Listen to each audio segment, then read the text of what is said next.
ng kasal! Grabe ka naman, Daniel. Hindi mo man lang inimbitahan ng asawa mo sa kasal niyo ng kabit mo.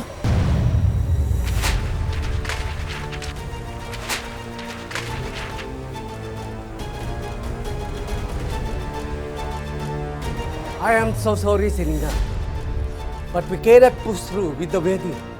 Totoo ang marriage certificate na ito. At illegal itong gagawin.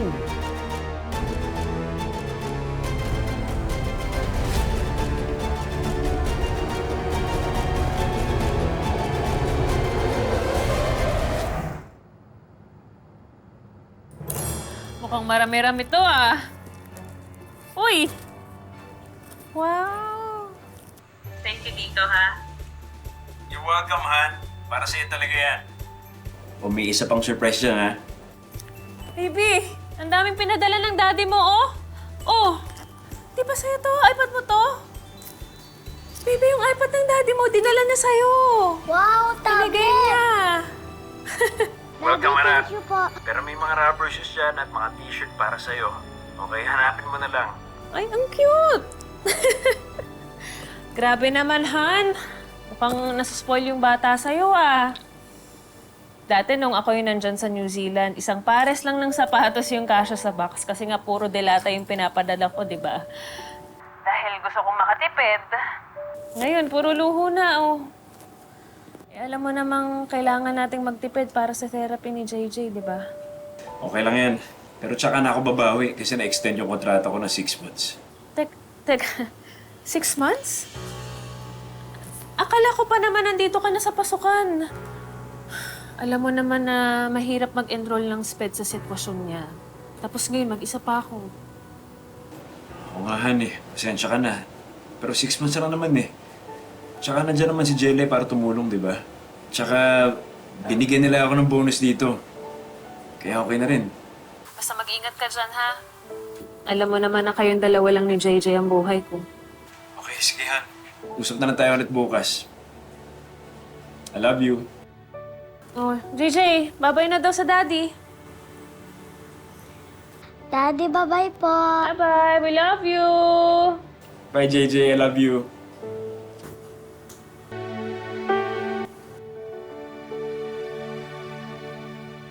Oh, pagod ka na. Na-excite ka masyado.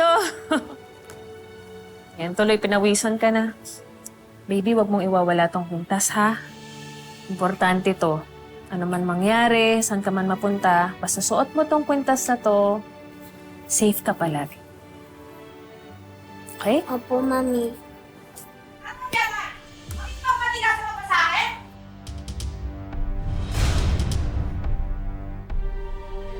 Peke to, isoli mo ang 5,000 ko, Jelay, ha? Inalokan mo ako ng luxury perfume, pero amoy alcohol naman to. Peke to! Ibalik mo yung pera ko! Ibalik mo yung pera ko! Bakit mo pa ibabalik sa akin na kalahati Peke mo? to! Ibalik mo yung pera ko! Kinalahati mo nga, tapos babalik mo pa. Ano nangyayari? Shailay, Aling Teray!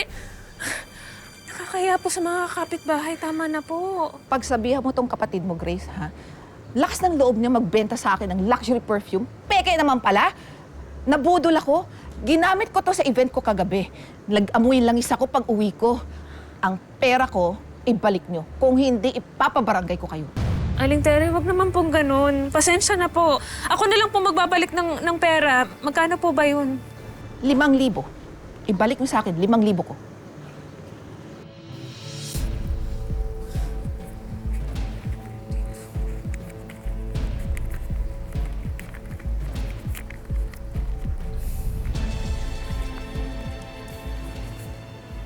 Buti pa si Grace, madaling kausap. Ikaw, sa susunod, huwag mo na akong aalokin ng mga kung ano-anong basura mo dyan, ha? Kung hindi, baka ihampas ko sa mukha mo lahat ng mga pinagbebenta mo! Magparipad ka pa. Sabi mo nagpapahuhan ka rin. Uy! Shailay, ano nangyayari? Ano bang iniisip mo? Kay Aling Teray ka pa talaga nagbenta ng peking gamit. Eh, alam mo namang numero unong iskandalo sa chismoso yan dito sa subdivision, di ba? Ate, hindi ko naman alam. Ang alam ko, original to. So, hindi ko kasalanan yun. Yung supplier ang may kasalanan. At Tsaka racket ko lang din naman to eh. Pandagdag pa, kinapos ako eh. Umorder kasi ako ng mga makeup galing Korea. Di ba may photoshoot ako para sa portfolio ko? Ay, Selay, ayusin mo naman yung mga desisyon mo sa buhay. Pati ako nadadamay eh. Tandaan mo, hindi na ako nagtatrabaho sa New Zealand. At yung Kuya Daniel mo, hindi habang buhay, nasa ibang bansa yan na para tumulong sa atin. Oo na ate, sorry na po. Hindi na O mauulit. talagang hindi na mauulit. Ayoko maging pabigat sa kanya. Kahit ako nga mismo nagtitipid eh. Diyos kong hirap-hirap ng buhay. Kaya gusto ko na rin maging OFW ate. Kasi nawawala na rin ako ng pag-asa minsan sa sobrang hirap ng buhay. Kaya nga ikaw eh, Diyos ko. Paano mo kinakaya mag-isa na ikaw ang nag-aalaga kay JJ? Eh, alam naman nating special child yung bata. Hindi kinakaya ko. Wala naman akong choice, di ba? Lahat naman kinakaya ko para sa pamilya.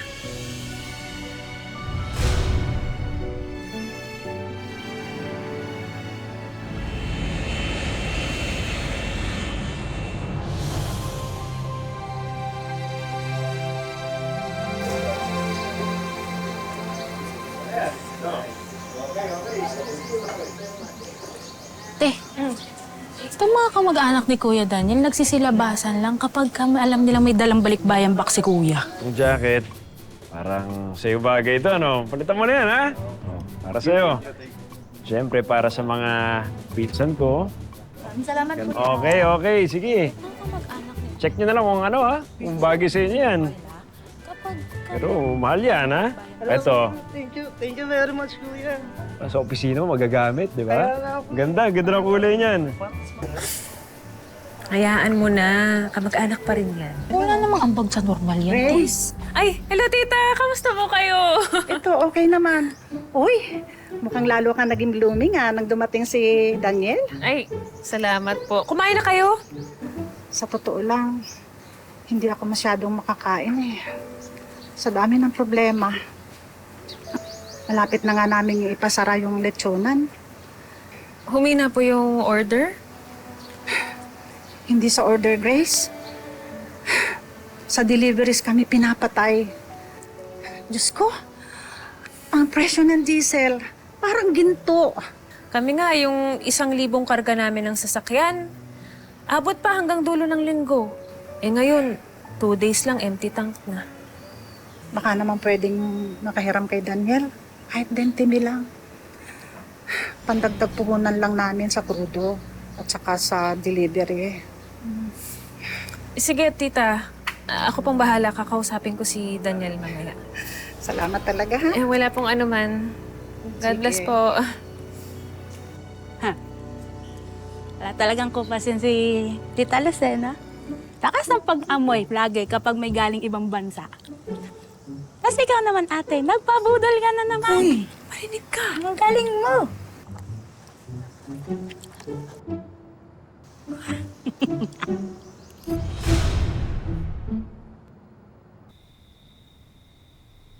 Han.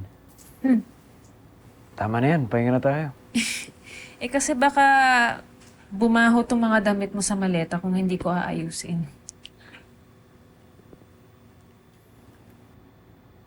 Nga pala,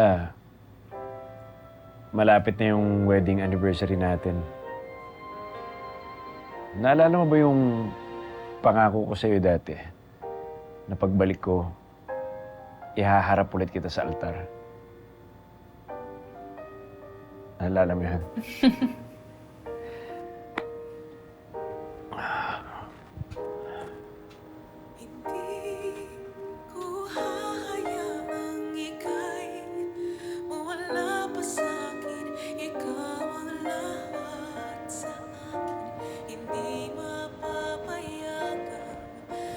May regalo ako para sa'yo.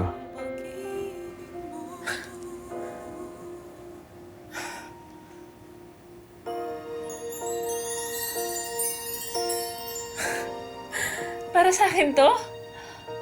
Oo naman. Pasensya ka na kung yan lang muna, ah. Gusto ko kasi malaman mo na kahit nasa malayong lugar ako noon, ikaw lang iniisip ko.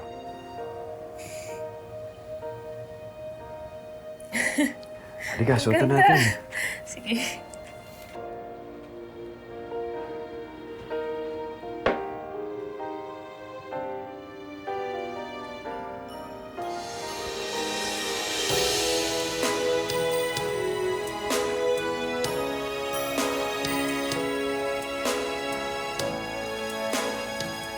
I love you, Daniel. I love you too, Grace.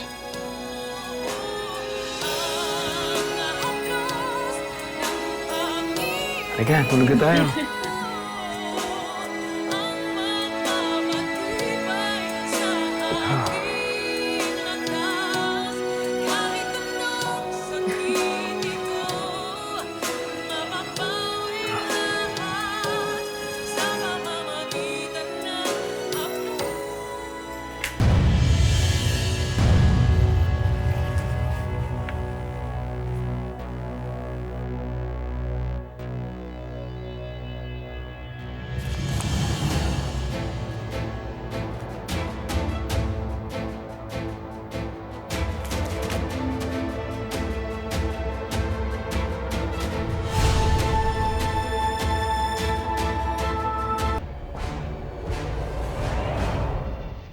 Isang buwan na palang nasa Pilipinas si Daniel.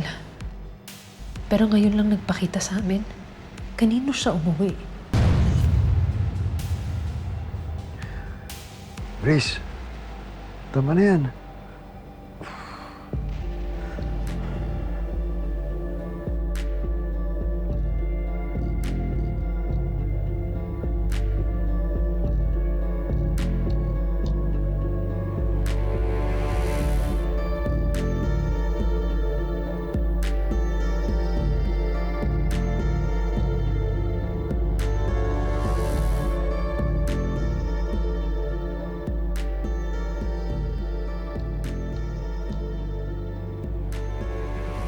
Gusto kitang gisingin, Daniel. Gusto kong itanong kung nasan ka ng isang buwan.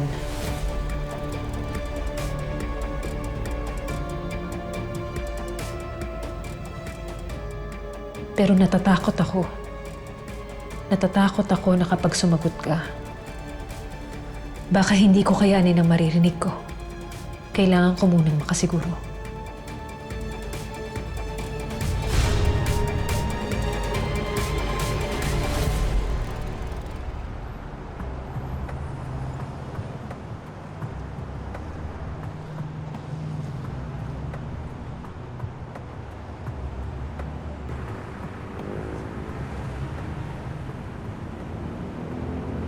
Hindi ba napapraning ka lang, te?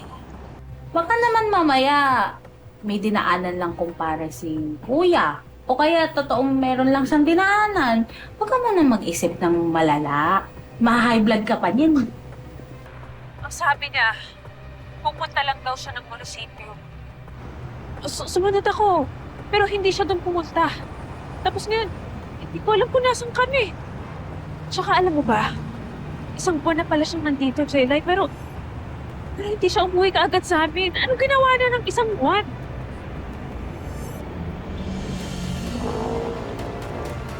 Sandali.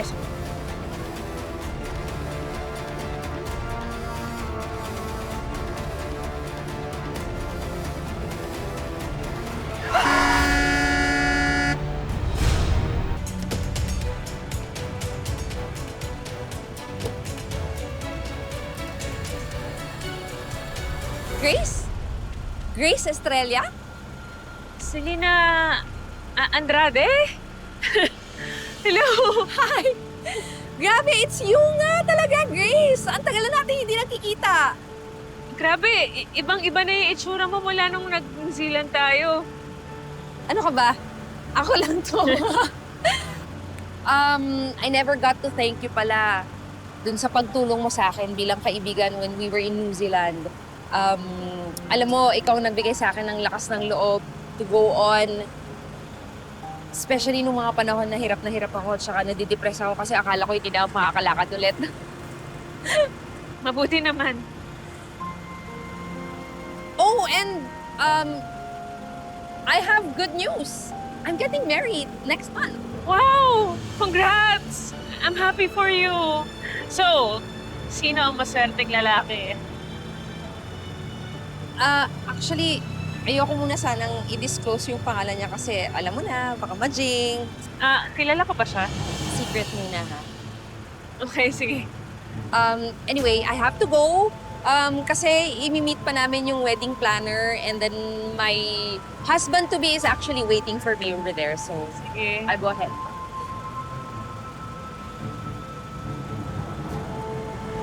Ang ganda ng necklace mo. It looks expensive. Nice necklace. Bigay ng asawa ko. Oh, I see. It looks very familiar.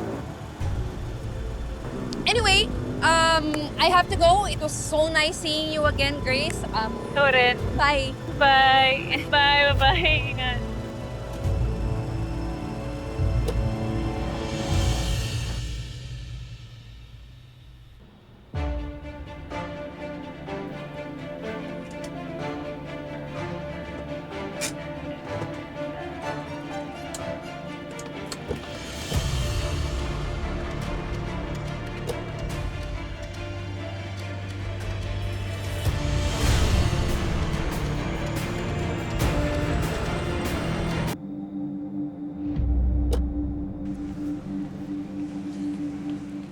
Ayun.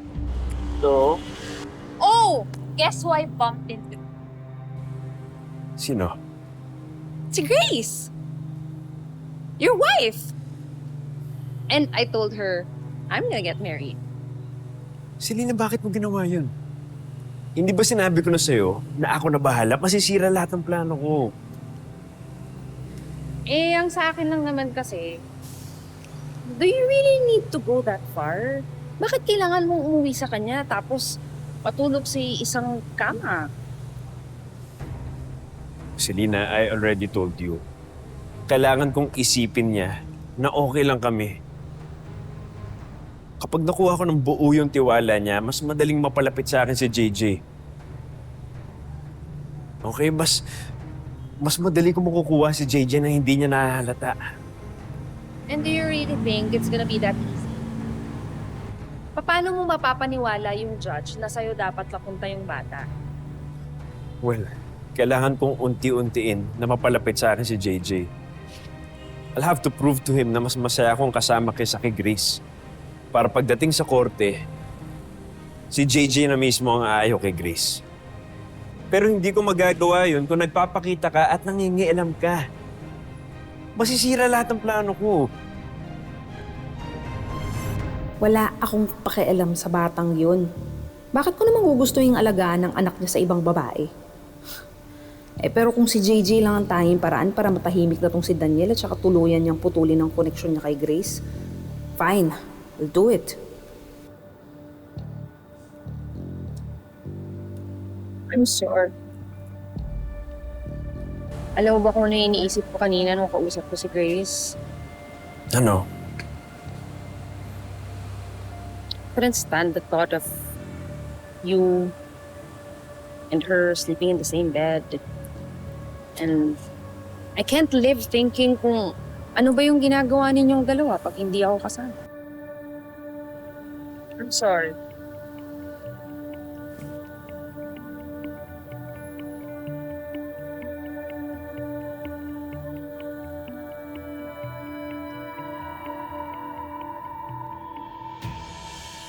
Selena, wag dito. But I want you now, Daniel. I want to remove any trace of Grace sa'yo. I have an idea.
Yes? okay lang po ba kayo dyan? Oo. May hinahanap lang kami kasi nalaglag yung sing-sing ko. Oo, yun eh. Hinahanap Bawal po kasi mag-park dito ng matagal. Okay, sige, don't worry. Aalis na rin naman kami. Sige po. Sige po, thank you. Thank you.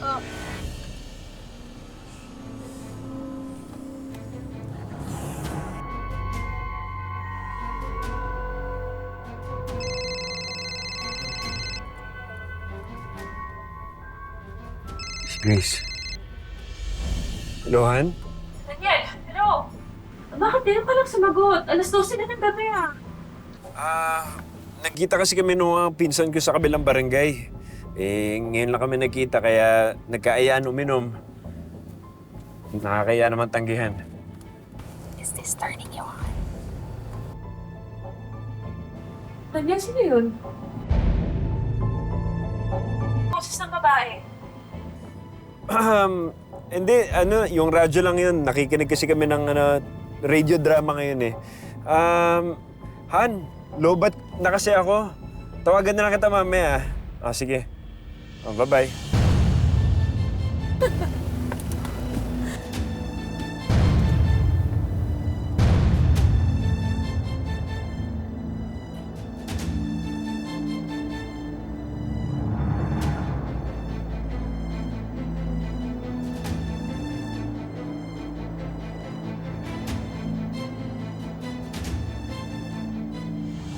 Sana nga tama si Jelay. Sana nga napapraning lang ako. Patunayan mo naman sa akin, Daniel, na ako pa din ang mahal mo.